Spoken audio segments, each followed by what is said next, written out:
Acid reactions, the first of 4 in the series about pH and indicators. pH is a measure of how acidic or basic something is. An alkaline solution is a base dissolved in water. And here we have some images of everyday substances and their pH values ranging from 0 to 14. So this is meant to be battery acid. This is the acidic side of the scale. 7 is neutral, and the alkalines on this side.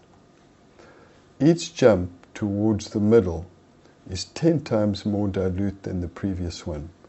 So neutral substance is 1,000,000 times more dilute than pH 1. Similarly on this side, the other way of saying it is pH of 13 is 1,000,000 times more concentrated than neutral. Some typical acids that we use in the lab: hydrochloric acid, H2SO4 sulfuric acid, HNO3 nitric acid, and they all form H plus ions. In fact, the concentration of the H plus ions gives us a measure of the pH value. The alkaline solutions are the hydroxides of the alkaline metals. The most commonly used one is sodium hydroxide, also called caustic soda and sold as drain cleaner, and potassium hydroxide. And these all form hydroxide ions in solution, and hence acids neutralize alkaline solutions. The H plus and the OH minus ions come together to form water.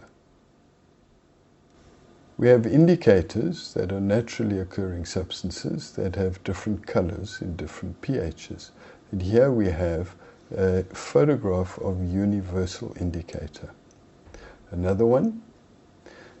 This is a blend of indicators that has a range of color changes, pretty much like the spectrum: red, orange, yellow, green, blue, and violet at the end. And interesting is that red cabbage juice has such a wide range of color changes as well. Indicators with a single color change. Let's first look at litmus. We put blue litmus in hydrochloric acid and it goes pink, and it goes blue in sodium hydroxide. Other indicators: bromothymol blue, it's yellow in acid and blue in base.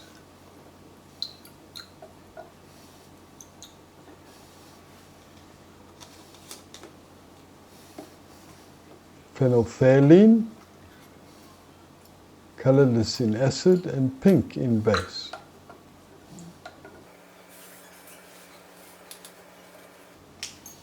Methyl orange, red in acid and yellowish orange in base. Let's look at the range of colors of universal indicator. First, some water. It's a bluish, greenish color. We add some acid and it changes to pink, a reddish color.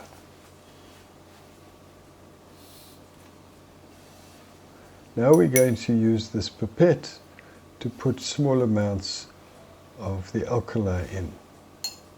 We see the color change. Upon swirling it, it goes back to a pinky red color. But by now, what I'm adding is 1,000,000 times more concentrated than what's in the measuring cylinder. And so only a few drops makes a big difference to the pH, and hence the color changes.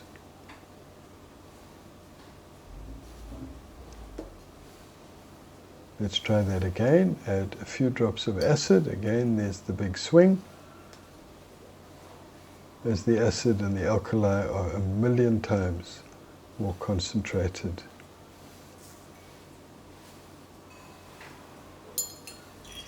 And finally, with excess alkaline, it's a purple color, and when we dilute it, you can see it clearly. We've just seen the indicators that have a single color change. Bromothymol blue is yellow in acid and blue in base. Phenolphthalein from colorless to pink, and methyl orange from a reddish color to an orangish color. Although they're quite close, they are very distinctively different. Litmus, we saw the blue litmus turn pink in the hydrochloric acid and the red litmus turn blue in the sodium hydroxide. Colors again. Litmus, the color change occurs at a pH of 7, same with bromothymol blue. But phenolphthalein, its color change occurs at a higher pH, between 8 and 9, and methyl orange, its color change between 4 and 5. So these ones are particularly useful for titrations, which you will see in a later video. So we've just seen this whole range of colors in a single measuring cylinder as varying amounts of acid and alkali were added to each other. Well, that's it so far. Thanks for joining us. Be sure to check out the next episode, Acids and Metals that Make Hydrogen.